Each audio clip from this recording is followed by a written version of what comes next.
성경 고린도전서 7장을 찾도록 하겠습니다.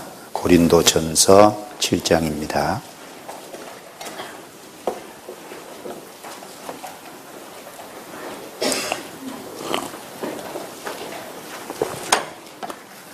고린도전서 7장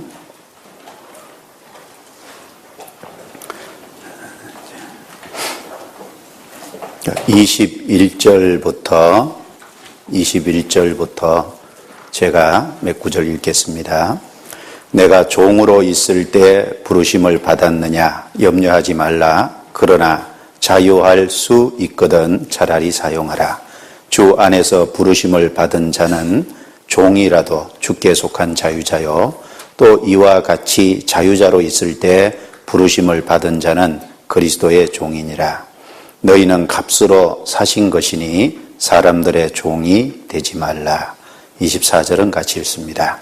형제들아, 각각 부르심을 받은 그대로 하나님과 함께 거하라.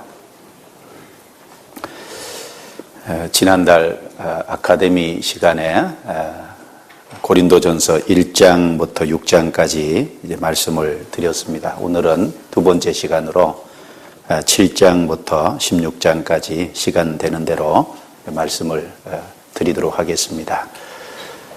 지난번에 6장까지 말씀드린 내용을 간단하게 정리를 좀 해보면, 먼저 1장부터 4장까지는 고린도 교회 안에 있는 그 분쟁과 다툼, 또 사역자들로 자랑하고 사역자들을 높이는 그런 교만, 그런 것들을 책망하고 그것에 대해서 이제 훈계하는 이제 그런 말씀이 이제 4장까지 나와 있습니다.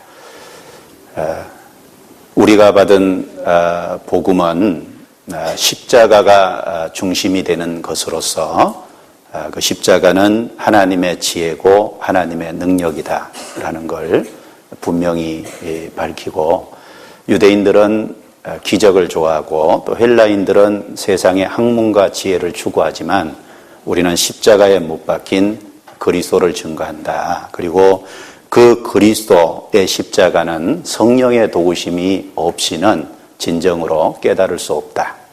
그래서 성령의 도우심만으로만 그 십자가를 올바로 깨달을 수 있고, 그 성령을 받은 사람은 그 십자가와 함께 그리스도인들에게 주어진 은혜가 무엇인지를 분별할 수 있다라는 말씀을 1장, 2장에서 했습니다. 그리고 3장은 사역자들을 높이는 것에 대한 책망을 하고 있죠. 하나님께서 주신 복음을 사역자들이 정하는데 그 사역자들은 단지 매개체고 수단이었다는 겁니다. 바로 사도들이 전한 복음을 높여야 됨에도 불구하고 수단으로 사용된 사역자들을 높이는 것은 그것은 아직 육신에 속했다는 증거다. 그래서 씨 뿌리는 과정을 통해서 사역자의 위치와 또 건축하는 과정을 통해서 사역자의 위치가 무엇인지를 잘 나타내 준 내용이 3장이죠.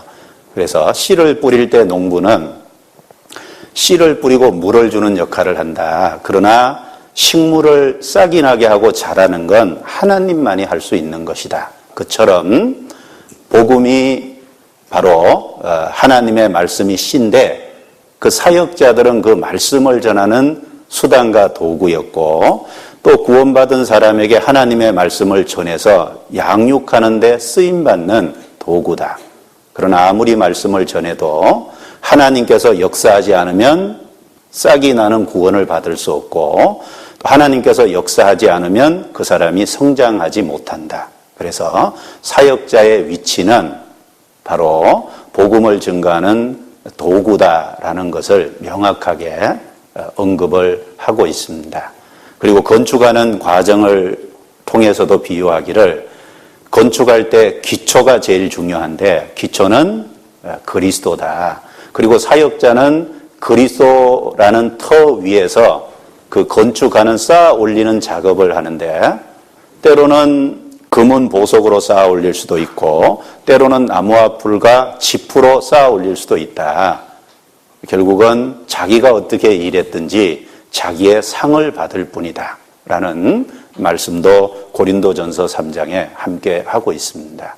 자, 그런 말씀을 통해서 분명한 것이 있죠.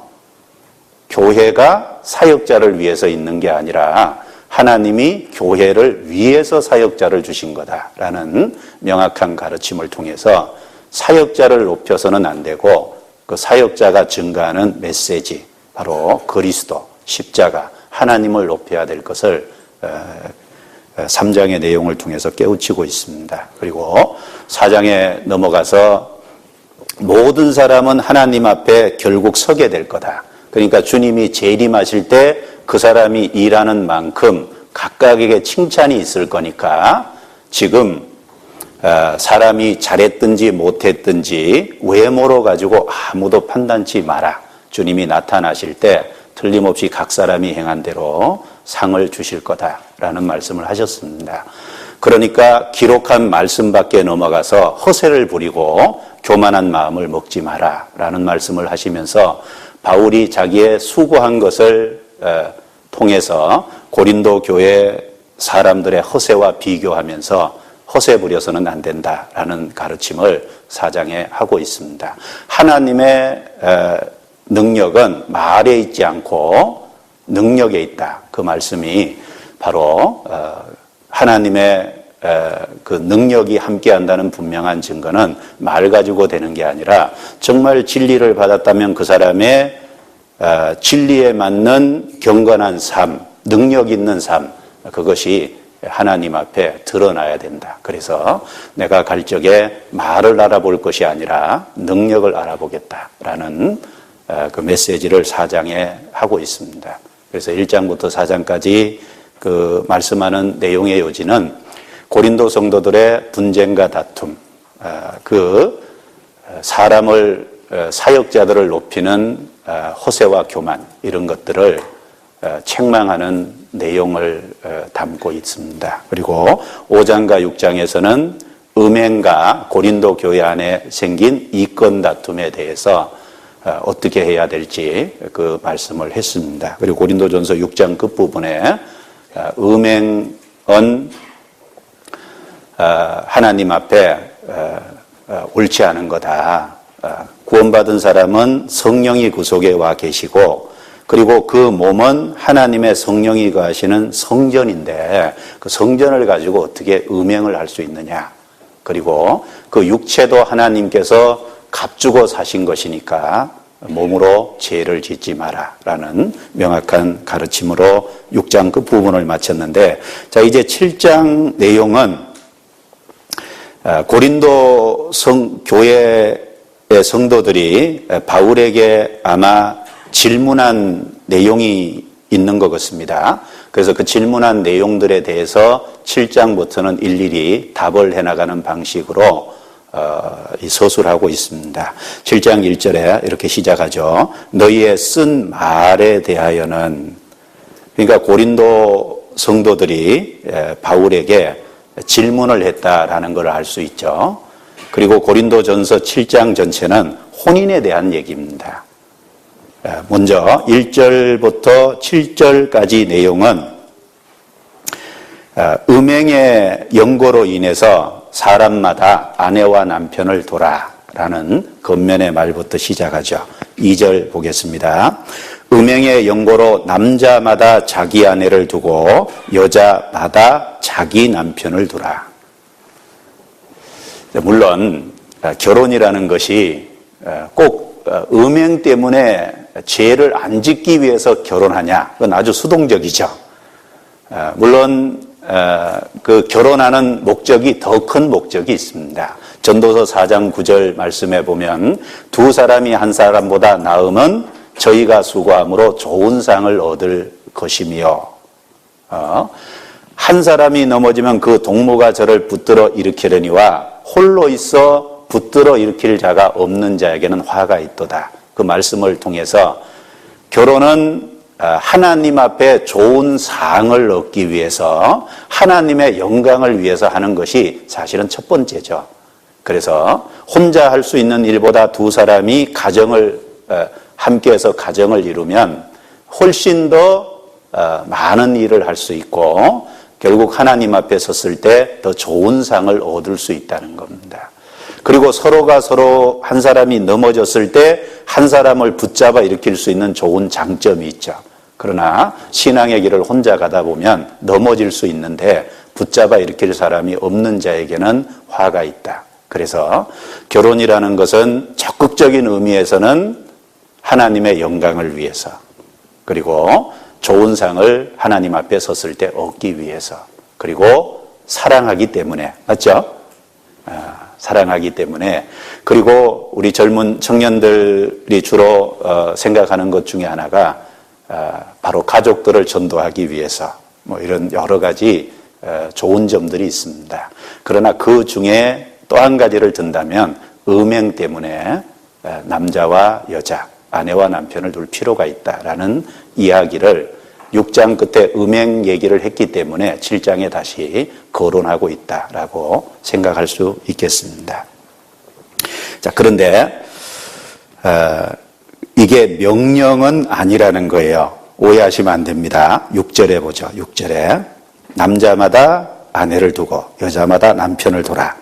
꼭 그렇게 하라는 건 아니죠. 6절, 7절 같이 읽겠습니다.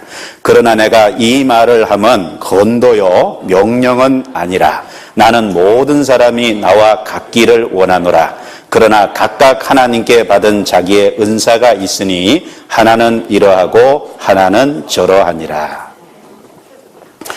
그렇죠. 무조건 결혼하라는 말이 아니죠. 그러나 음행하느니 차라리 결혼하는 것이 낫다. 음행할 바에는 결혼해라. 자, 이걸 통해서 그 청년 형제 자매들 중에 육체 정욕을 절제하지 못할 사람은 결국 결혼해야죠. 맞아요? 정욕을 다스리지 못하는 사람은 결혼할 필요가 있습니다. 이 말씀에 근거하면, 그러나 모든 사람이 그렇게 하라는 건 아니다.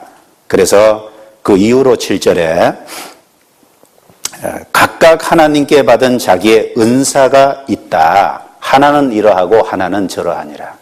그래서 어떤 사람은 결혼 안 하고 살 수 있는 은사도 있고 어떤 사람은 꼭 결혼해야 될 사람도 있다. 하나는 이러하고 하나는 저러하다. 그러니까 이것은 모든 사람이 그렇게 해야 되는 명령을 얘기하는 건 아니다. 그래서 예수님도 마태복음 19장에 보면 그 결혼에 대한 얘기를 언급하셨죠. 예수님이 하나님이 짝지어 주신 것을 사람이 나누지 못할지니라. 결혼 얘기를 하셨는데 그걸 제자들이 듣고 있다가 예수님께 물었습니다. 그럼 사람이 못 나눈다, 절대 이혼하면 안 된다 라고 예수님이 지금 얘기했는데, 모세의 글에 보면 이혼할 때 합법적으로 이혼 증서를 주라고 모세율법에 되어 있지 않냐. 그건 어떻게 된 거냐. 예수님이 대답하시기를, 자, 너희의 완악함을 인하여 그렇게 한 거다. 그러나 원래는 그렇지 않다. 무슨 얘기냐면 어차피 이혼하지 말라 그래도 이혼할 거잖아요. 그럴 바에는 합법적인 길을 터준 거지, 정말 이혼을 하나님이 좋아해서 그렇게 말한 건 아니라는 의미죠. 그러니까 제자들이 이야기했습니다. 남자가 아내에게 이혼 증서를 줘서 내보낼 거면 차라리 결혼 안 하는 게 낫겠습니다. 이렇게 얘기하니까 예수님은 마태복음 19장 11, 12절에서 이 말은 아무나 받을 수 있는 말이 아니다. 그러니까 차라리 결혼 안 하는 게 낫다. 그러니까 예수님도 그 말은 아무나 받을 수 있는 말이 아니다. 그래서 하나님 앞에 그 말을 받을 수 있는 특별한 사람들이 있다. 예수님이 그러면서 언급하신 내용이 있죠. 어미의 태로부터 된 고자도 있고 사람이 만든 고자도 있고 천국을 위해서 스스로 된 고자도 있느니라. 그렇죠. 결혼 안 할 사람은 어미의 태로부터 된 고자도 있다 그랬죠. 어머니 뱃속에서 나올 때부터 그런 사람이 있고 또 사람이 만든 고자도 있다는 게, 우리나라 조선시대에도 보면 궁궐에 그 내시 같은 사람은 다 거세를 했잖아요. 그러니까 사람이 만든 고자도 있다. 옛날에 이제 한국에서뿐 아니라 예수님 당시에 서양에도 그런 게 꽤 있었나 봐요. 사람이 만든 고자도 있다. 그리고 천국을 위해서 스스로 된 고자도 있다. 그건 무슨 얘기죠? 정말 천국을 위해서, 복음을 위해서 스스로 자기가 누릴 수 있는 권리인데도 불구하고 포기한 사람도 있다. 그 대표적인 예가 바울 사도죠. 그래서 그 받을 수 있는 사람이 따로 있다. 그래서 우리가 형제 자매가 나이가 들었다고요, 왜 자꾸 결혼 안 하냐고 묻는 것도 이 말에 비하면 안 맞죠. 각 사람이 받은 은사가 틀리니까 지혜롭게 대하는 게 필요하다. 그렇죠? 그리고 결혼했으면 반드시 남녀의 의무를 다하라. 그 얘기가 이제 3절부터 나와 있죠. 3절입니다. 남편은 그 아내에게 대한 의무를 다하고 아내도 그 남편에게 그렇게 할지라. 아내가 자기 몸을 주장하지 못하고 오직 그 남편이 하며, 남편도 자기와 같이 자기 몸을 주장하지 못하고 오직 그 아내가 하나니 서로 분방하지 말라. 다만 기도할 틈을 얻기 위하여 합의상 얼마 동안은 하되 다시 합하라. 이는 너희의 절제 못함을 인하여 같이 읽습니다. 사단으로 너희를 시험하지 못하게 하려 함이라. 자, 그러나 막상 결혼했으면 어떻게 해야 되냐? 의무를 다해라. 남편도 자기 의무를 다하고 아내도 자기 의무를 다하라. 자, 여기서 특별히 의무를 다하라는 말 속에 여러 가지가 다 함축되어 있지만 그 중에 특별히 음행 얘기를 했잖아요. 성적인 의무도 다하라는 거예요. 결혼했으면 성관계를 정상적으로 하라라는 얘기죠. 그래서 아내도 자기 몸을 주장하지 못하고 남편도 자기 몸을 주장하지 못한다. 결혼했으면 서로가 서로에게 묶여 있는 거다. 그러니까 성적인 생활도 원만하게 해라 라는 얘기죠. 그래서 분방 얘기도 한 거예요. 그러니까 분방하지 마라 라는 얘기도 뒤따라서 하고 있습니다. 어떤 분은 이걸 지킨다고요, 성생활은 안 하는데 난 같은 방에서 자. 예. 몇 달 동안 서로 아내와 남편이 문제가 있고 그런데 같은 방에서는 잔대요. 그런데 잠자리는 같이 안 하거든요. 이제 그것 자체도 하나님 말씀에 합당치 않은 거죠. 분방하지 말으라고 하는 얘기는 아내와 남편 간에 성적인 원만한 생활을 해라. 그 이유는 세상이 타락되어 있잖아요. 고린도 지역 자체가 워낙 음행이 많았던 곳이거든요. 자, 우리 시대는 더더욱 더하죠. 그러니까 정상적인 부부 생활이 될 때 세상의 유혹으로부터 지켜질 수 있다. 그래서 그런 쪽의 이야기의 겉면을 성경에 하고 있습니다. 그래서 특별히 여기 결혼하신 분들은 분방하지 마세요. 결혼하신 분은 없나 보네요. 자, 그리고 8절부터 24절까지는 각 사람이 부르심 받은 그 위치에 그냥 거하라는 말씀이죠. 그리고 그 내용이 3번이나 나와요. 17절에 보면 오직 주께서 각 사람에게 나눠주신 대로 하나님이 각 사람을 부르신 그대로 행하라. 또 20절에도 나오죠. 각 사람이 부르심을 받은 그 부르심 그대로 지내라.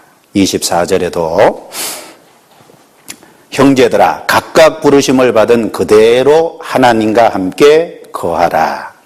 그래서 이 8절부터 24절까지 내용이 하나님께서 부르신 그 위치에 거하라는 말씀입니다. 첫 번째는 혼인하지 아니한 자와 가부, 또 혼인을 했더라도 혼인을 한 상태에서 이제 한 사람은 아내가 구원을 받았고 남편이 구원을 안 받았을 경우, 또 남편은 구원받았는데 아내가 구원을 안 받았을 경우, 그리고 그 18절에는 할례자와 무할례자, 유태인들은 할례를 받죠. 이방인들은 할례를 안 받죠. 그러니까 할례자든지 무할례자든지. 또 그 다음에 나오는 21절부터 23절은 종이든지 자유자든지. 그러니까 종은 그 당시에 노예잖아요. 노예의 신분으로 있든지 자유인의 신분으로 있든지. 그래서 어떤 위치든지 간에 그 부르심 받은 그 위치를 그대로 지키라. 이렇게 권면을 하고 있습니다. 그래서 물론 하나님께서 종이 같은 경우는 특별히 기회가 있으면 사용하라 그랬죠. 자유자가 될 수 있는 기회가 되면 사용하지만 그렇지 않으면 대부분의 우리가 구원받은 그 위치를 구원받자마자 쉽게 이탈하는 것은 옳지 않다. 그 부르심 받은 육신의 위치를 그대로 지키면서 하나님의 뜻을 찾는 것이 바람직한 것임을 쭉 이야기를 하고 있습니다. 자, 그리고 여기서 하나 좀 생각해 볼 것이 특별히 이제 11절부터 16절까지 내용은 그 결혼을 한 상태에서 아내와 남편 중에 누가 구원을 안 받은 경우를 얘기하는 거죠. 이것은 결혼을 한 상태에서 한 사람이 구원받은 경우를 얘기하는 겁니다. 결혼하기 전에 한 사람은 구원받고 구원 안 받은 사람이 결혼하는 얘기를 한 게 아니라 결혼을 한 상태에서 있다가 복음을 듣고 한 사람이 깨닫고 한 사람이 아직 못 깨달았을 경우에 그 부르심 그대로 지내라는 거예요. 나뉘지 말라는 거죠. 왜? 남편으로 인해서 아내가 구원받을 수 있고 아내로 인해서 남편이 구원받을지 누가 아냐. 그러니까 그 위치를 그대로 지키라. 자, 성경에 이혼이 성립되는 경우가 딱 두 가지 있어요. 어떤 경우죠? 한 가지는 음행의 연고가 있을 때 이혼이 가능하다고 했습니다.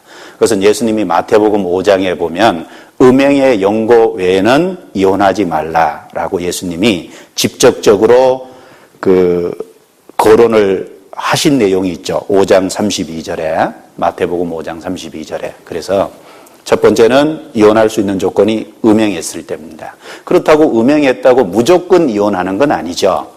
그러니까 음행이 됐을 때 이혼이 가능하다는 얘기예요.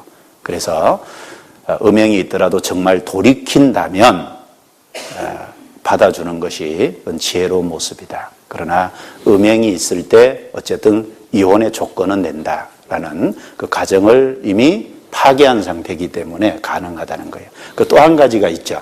어떤 경우예요? 죽었을 경우죠. 뭐 뻔한 거죠. 남편과 아내 두 사람이 그 하나가 죽으면 결국은 뭐 나눠지는 거니까. 그런데 구원받은 상태에서는 그 두 가지 외에는 절대 이혼 못하게 돼 있어요. 그런데 외짝 같은 경우 한 사람만이 구원받았을 경우는 또 한 가지 조건이 있기는 있죠. 여기 그 말씀 했죠. 그래서 15절입니다. 혹 믿지 아니하는 자가 갈리거든 뭐라고 했죠? 갈리게 하라.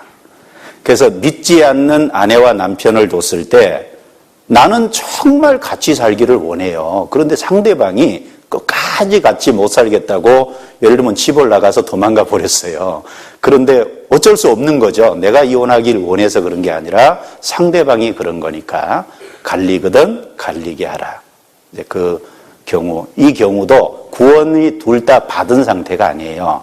한쪽이 구원 안 받은 경우에 얘기하는 겁니다. 그런데 구원받은 사람은 둘 다 구원받은 경우는 음행의 연고 외에는 정말 이혼하면 안 됩니다. 구원받은 두 사람은 사실 서로 이해하고 용납 못할 것이 아무것도 없어요. 그건 신앙적으로 받아들이고 신앙적으로 서로 용납한다면 어떤 것도 사실 극복할 수 있습니다. 그런데 여기 갈리거든 갈리게 하라는 건 양쪽 중에 한 사람이 구원 못 받았을 경우를 특별히 얘기하는 거다라는 걸 염두에 두셔야 되겠습니다. 그래서 결혼하면 절대 구원받은 상황 두 사람이라면 이혼하는 것이 안 된다라는 것을 염두에 두는 게 필요할 거예요. 그건 그만큼 결혼하자마자 책임이 있는 거예요. 그렇죠? 이제 그 얘기에 대한 그 권면을 하고 있습니다. 그리고 여기 조금 오해할 수 있는 구절이 있죠. 11절입니다. 자, 10절, 11절을 제가 읽어볼게요. 혼인한 자들에게 내가 명하노니 명하는 자는 내가 아니요 주시라. 11절에 넘어가서 12절에요. 중간에 가로친 부분인데 이는 주의 명령이 아니라 오해할 수 있죠. 명하는 자는 내가 아니요 주시라 이렇게 말하고 12절에 가서는 이는 주의 명령이 아니라. 그럼 언론 보면 바울이 자기 생각으로 건한 말 같잖아요. 이는 주의 명령이 아니라 그랬으니까. 자, 이건 어떤 의미냐 하면 명하는 자는 내가 아니요 주시라는 뜻은 예수님이 공생의 기간에 직접적으로 명령을 주신 것이다 이런 말입니다. 자, 특별히 혼인한 자들에게는 내가 명하노니 갈리지 말라. 그러니까 예수님이 공생의 기간 중에 결혼한 사람은 음행의 연고 외에는 이혼하지 마라. 공생의 기간에 구체적으로 언급하신 거죠.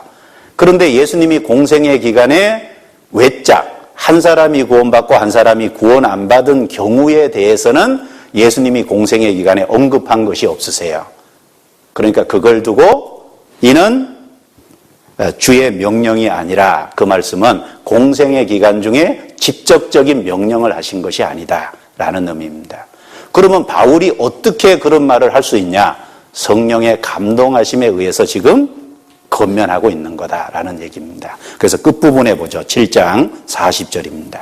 7장 40절. 40절 같이 읽어보죠. 그러나 내 뜻에는 그냥 지내는 것이 더욱 복이 있으리로다. 나도 또한 하나님의 영을 받은 줄로 생각하노라. 또 다른 번역에 보면 하나님의 영, 성령을 받은 줄로 확신하노라 라고 했거든요. 그래서 바로 공생의 기간에 직접적인 명령은 없었을지라도 바로 성령의 감동하심에 의해서 지금 건하고 있는 거다. 그러니까 자기의 건의가 아니라 성령의 건의로서 이야기하고 있는 거다라는 걸 밝히고 있는 내용이 이는 주의 명령이 아니라라는 뜻이니까 오해하시면 안 됩니다. 그리고 24절, 아까 처음 읽었던 24절을 보겠습니다. 같이 읽어보죠. 형제들아 각각 부르심을 받은 그대로 하나님과 함께 거하라. 자, 보세요. 신앙은 하나님과 함께 거하는 겁니다. 맞죠? 하나님과 동행하는 것이 신앙생활이에요. 에녹은 창세기 5장에 보면 65세에 무드셀라를 낳았고 300년간 하나님과 동행하였으며 자녀를 낳았으며 그가 365세를 향수하고 죽었더라가 아니죠. 365세에 바로 들림을 받았다. 하나님이 데려가심으로 이 세상에 있지 않았다라고 했습니다. 그 에녹은 300년을 하나님과 함께 동행했어요. 신앙은 하나님과 함께 거하는 동행입니다. 미가서 저번에 배웠던 6장 8절도 보면 사람아 주께서 선한 것이 무엇임을 내게 보이셨나니 여호와께서 내게 구하시는 것이 오직 공의를 행하며 인자를 사랑하며 그 다음 구절이 뭐죠? 겸손히 내 하나님과 함께 행하는 것이 아니냐. 그러니까 공의를 사랑하고 인자를 사랑하고 또 겸손히 하나님과 함께 동행하는 것이 신앙생활이에요. 그래서 할례자로 있든 무할례자로 있든 종으로 있든 자유자로 있든 우리에게 적용해 볼까요? 내가 안양에 있든 광주에 있든 내가 사는 곳이 어디든 내가 이 직장을 잡든 저 직장을 잡든 중요한 건 하나님과 함께 거하는 게 중요하다는 거예요. 맞죠? 자, 우리가 한 직장에 있다 다른 직장으로 옮깁니다. 내가 여기 있다가 결혼해서 다른 곳으로 가든지 아니면 어떤 상황이 생겨서 다른 곳으로 이사를 가요. 장소적인 이동이 있고 직장에 변화가 있어요. 그런데 그걸 우리가 생각할 때 가장 먼저 우선적으로 생각해야 될 게 뭘까요? 한 직장에서 다른 직장으로 옮길 수도 있고 한 곳에서 다른 지역으로 옮길 수도 있지만 옮기는데 제일 먼저 생각해야 될 게 하나님과 함께 동행할 수 있는 곳이냐라는 걸 생각해 봐야 된다는 얘기예요. 그렇죠? 그것이 가능하다면 이 직장에 있어도 되고 저 직장에 있어도 되고 그렇죠? 이곳에 있어도 되고 다른 곳에 있어도 되고 중요한 건 우리의 삶이 하나님과 함께 거한다는 게 중요합니다. 어디에 어떤 모습으로 있든지. 그래서 그게 신앙의 핵심이고 신앙의 가장 중요한 부분이다. 그런데 내가 여기서는 하나님과 동행할 수 있는데 다른 곳으로 옮기는데 거기서는 하나님과 동행할 수 없는 상황이다. 그러면 당연히 가지 말아야죠. 내가 이 직장에 있을 때는 하나님과 동행하는데 다른 곳으로 옮겼는데 그 상황을 보니까 거기서는 하나님과 동행하기가 어렵겠다. 그러면 당연히 가지 말아야죠.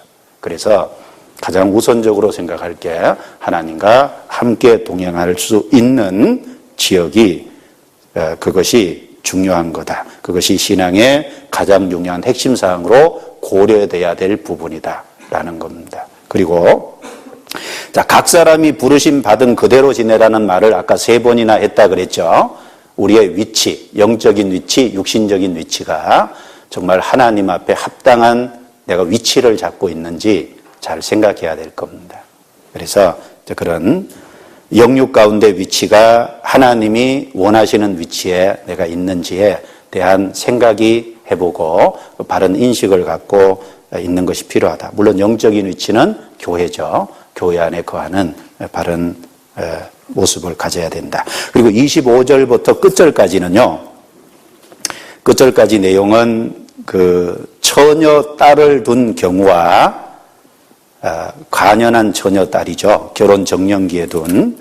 그리고 가부의 경우에 대한 이야기를 그 25절부터 40절의 이야기를 하고 있습니다. 자, 이 내용 중에 핵심적인 것이 뭐냐 하면, 결혼을 하면은 어쨌든 육신의 고난은 있다. 그런데, 이 세상의 형적은 지나가기 때문에 이 세상에 어떤 상황이든지 간에 이 세상의 상황에 너무 집착하면 안 된다는 거예요. 그리고 결혼을 하더라도 내가 결혼을 해서 결혼하기 전에는 주님을 어떻게 하면 기쁘게 할고 그랬는데 결혼하고 나면 아내와 남편을 어떻게 하면 기쁘게 할고 그게 앞서면 안 된다. 그래서 어떤 상황과 여건이든지 주님을 섬기는데 방해받아서는 안 된다는 거예요.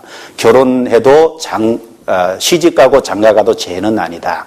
그러나 그런 분들에겐 고난이 있는데 그러나 남편과 아내로 인해서 세상적인 어떤 상황으로 인해서 주님을 섬기는 것에 방해를 받고 장애를 받아서는 안 된다. 그것은 잘못된 것이다. 라는 겉면의 내용을 하고 있습니다. 29절 보죠.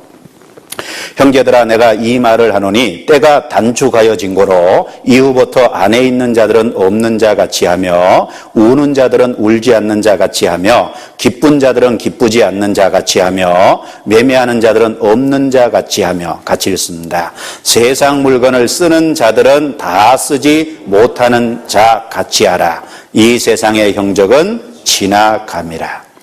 세상은 형적은 지나갑니다.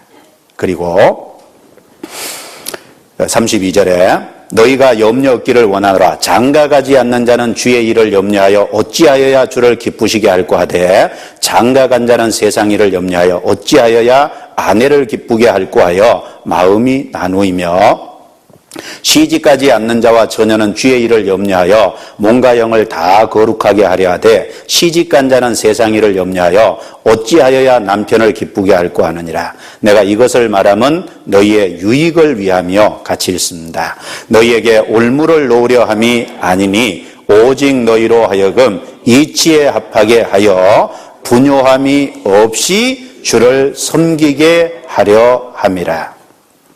그래서 결국 이런 말씀들이 장가가고 시집가는 것은 죄가 아니지만 그러나 어떤 경우에도 주를 섬기는 것에 마음이 나누이거나 주를 섬기는 것에 방해받아서는 안 될 것이다 라는 겉면의 말씀을 우리에게 하고 있습니다.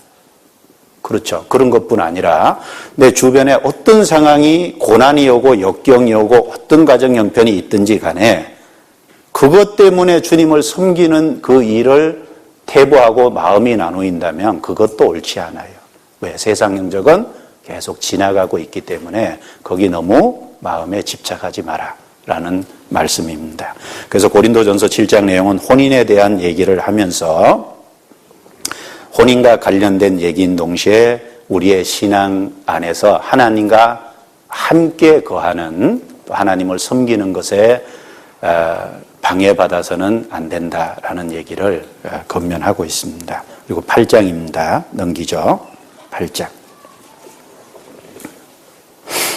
8장부터 그 다음에 10장까지 내용은 그 8장, 10장은 우상의 제물에 대한 얘기죠.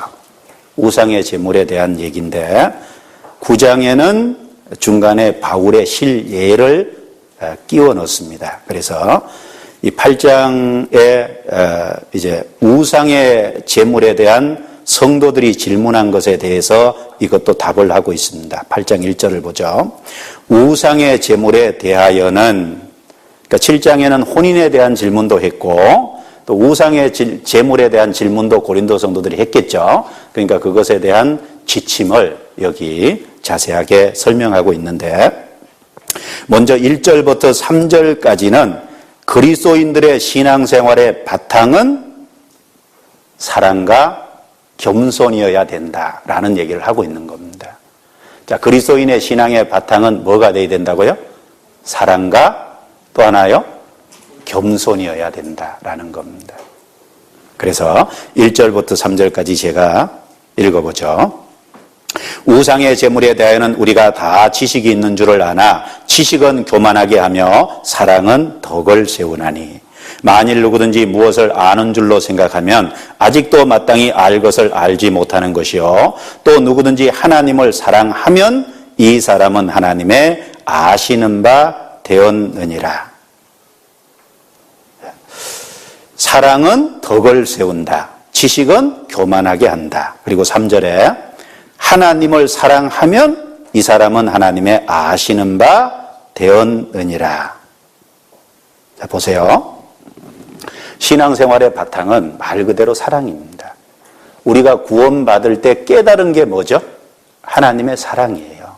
십자가를 통해서 우리를 사랑하신 그 사랑을 깨달은 겁니다. 그리고 하나님을 알면 하나님이 아신다고 안 했죠? 하나님을 사랑하면 하나님이 그 사람을 아신다 그랬어요. 하나님을 아는 사람을 하나님이 안다고 한 게 아니라 하나님을 사랑하는 사람을 하나님이 안다 그랬어요. 좀 의미가 틀리죠? 유대인들은 말로는 하나님을 안다 그랬어요. 그런데 마가복음 7장에 보면 너희 속에 하나님을 사랑하는 마음이 없는 줄 알았다 그랬어요. 이스라엘 민족은 하나님을 안다고 했지만 그들 속에는 하나님을 사랑하는 마음은 없었어요.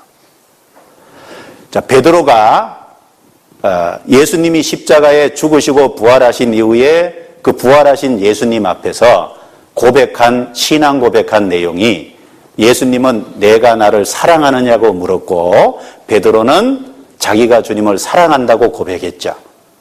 바로 신앙생활의 기초가 뭐냐? 하나님을 사랑하는, 내가 하나님의 사랑을 깨달았으면 그 결과로 하나님을 사랑해요.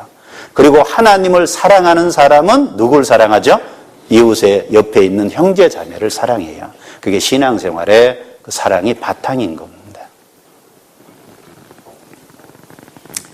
그래서 성경에 그 로마서 13장 10절에 보면 이웃을 사랑하는 자는 율법을 다 이루었느니라 라는 말씀도 나오고, 또 베드로후서 1장에 보면 너희 믿음의 덕을, 덕의 지식을, 지식의 절제를, 절제의 인내를, 인내의 경건을, 경건의 형제 우애를, 형제 우애의 사랑을 공급하라. 제일 밑에는 믿음이죠. 제일 위에는 뭐죠? 사랑이에요.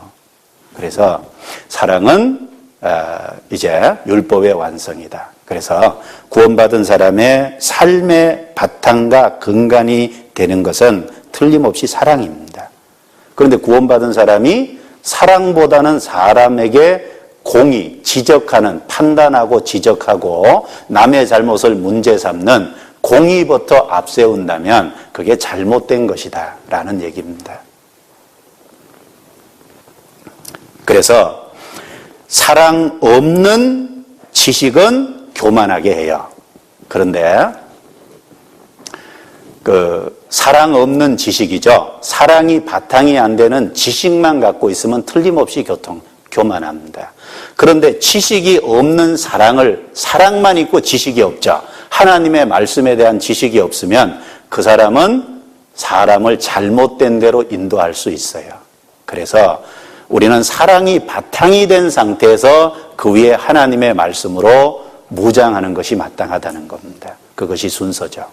그리고 또 하나 신앙생활의 바탕은 겸손이에요. 2절. 만일 누구든지 무엇을 아는 줄로 생각하면 아직도 마땅히 알 것을 알지 못하는 것이요. 그렇죠. 뭘 아는 줄로 생각하면 사실은 진짜는 모르고 있는 거라고 받아들이는 게 마땅하다. 진짜 내가 안다고 자꾸 생각하면 교만해지죠. 그런데 하나님 앞에 우리가 알아도 얼마나 알겠어요.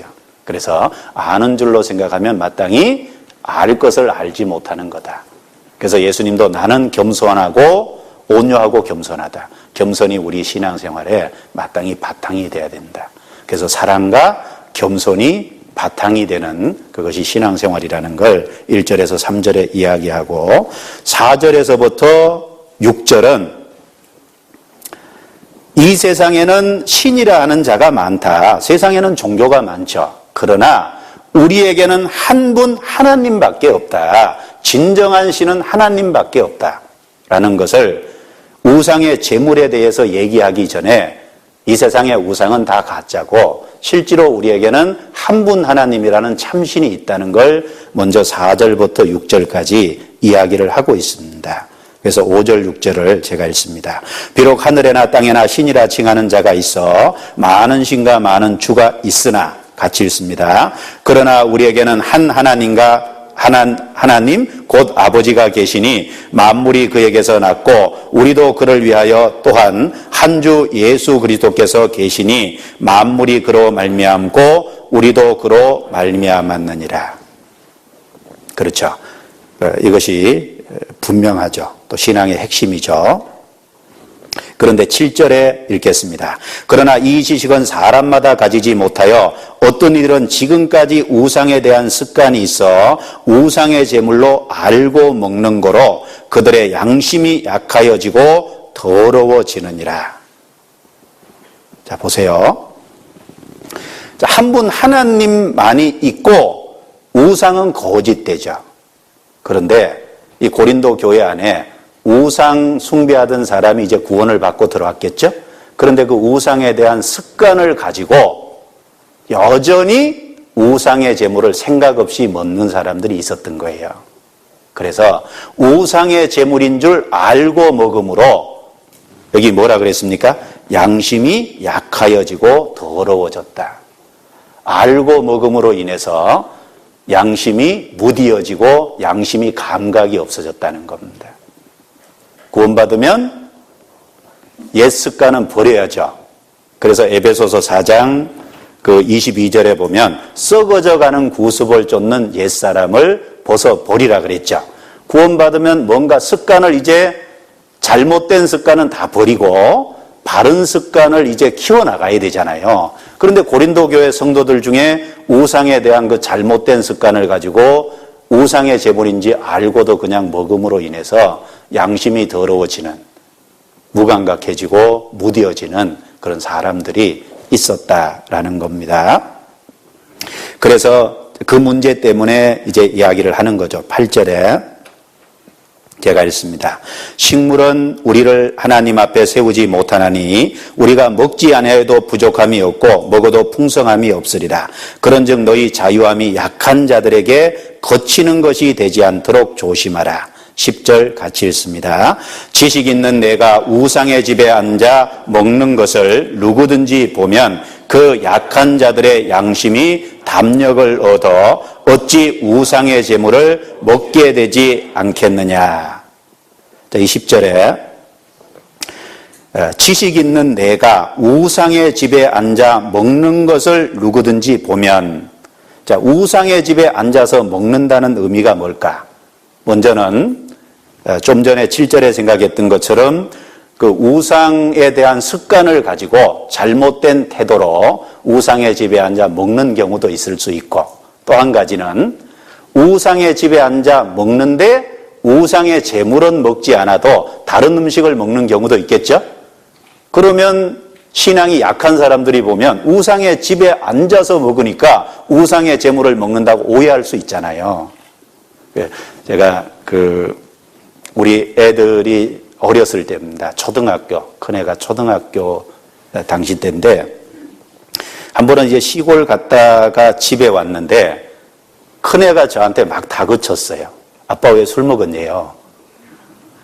그래서, 난 술 먹은 적 없다. 그랬더니, 아빠 술 먹었대. 술을 먹으면 되냐고 저한테 막 그래요. 야, 내가 전도자인데 설마 술을 먹겠냐. 아빠가 나 술 먹은 적 없다 그랬더니 틀림없이 술을 먹었대. 그래 내가 생각을 해봤어요. 얘가 왜 이런 생각을 했을까.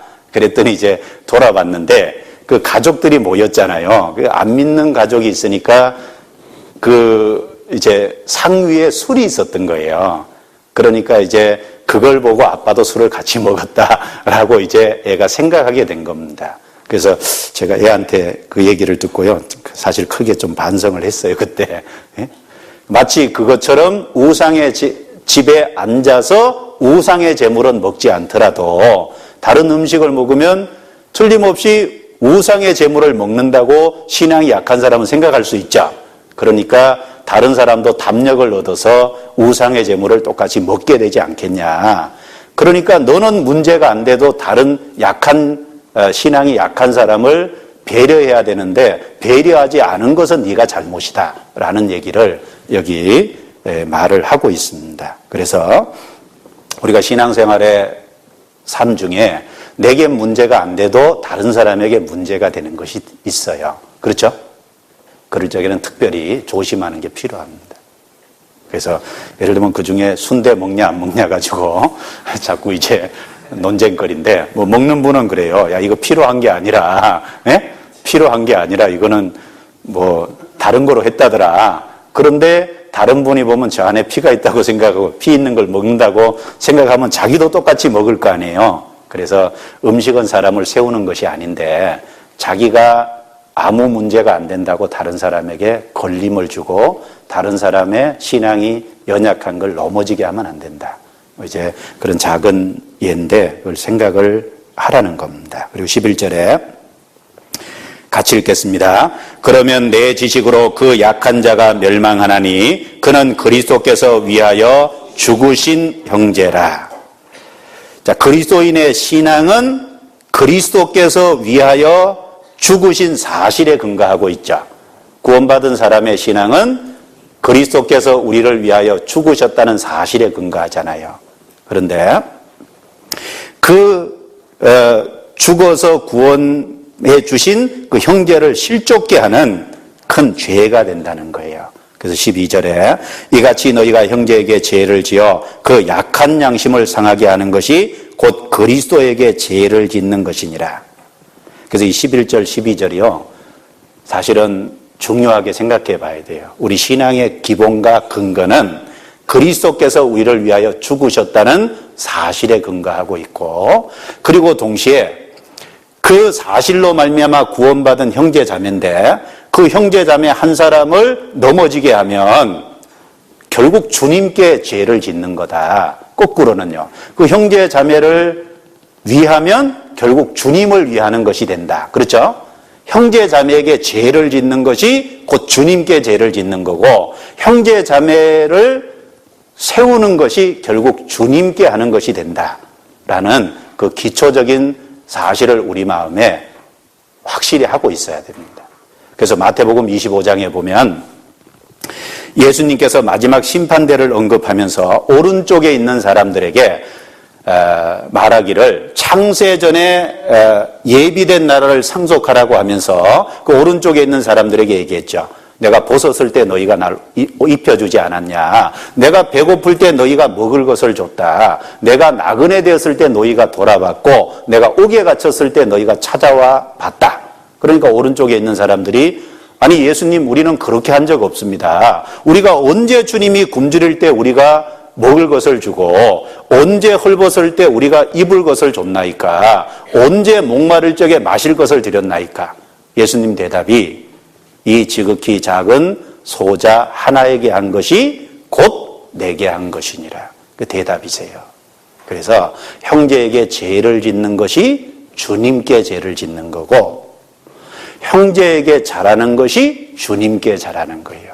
그걸 우리 마음에 확실하게 인식하고 마음에 붙잡고 있으면 어떤 마음이 생길까요? 내게는 유익이 돼도 형제에게 걸림이 된다면 그 일을 내게 마땅히 할 수 있는 권리라도 포기할 마음이 생겨요. 그게 신앙의 원래 바탕입니다. 그게 사랑이죠. 그래서 이 13절에 바울은 이런 결심을 하고 있습니다. 바울과 같은 결심이 우리에게도 필요하겠죠. 같이 읽어보겠습니다. 그러므로 만일 식물이 내 형제로 실족게 하면 나는 영원히 고기를 먹지 아니하여 내 형제를 실족지 않게 하리라.